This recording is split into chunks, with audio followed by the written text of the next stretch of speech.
Сәлем arkadaşlar, бүгін түркше үйренеміз, дәрс 1.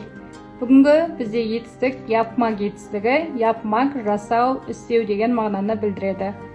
Яғни, мен дәл қазіргі уақытта yapıyorum, істеп жатырмын, жасап жатырмын деген мағына. 5 сөйлемнен мысал келтіреміз, кеттік. Бірінші, ben yemek yapıyorum. Яғни, мен тамақ дайындап жатырмын, немесе мен тамақ жасап жатырмын. Екінші, Arman kahvaltı yapıyor. Arman таңғы ас дайындап жатыр, немесе таңғы ас жасап жатыр. Үшінші, sen ne yapıyorsun? Sen ne істеп жатырсың? Төртінші, onlar kahve yapıyorlar.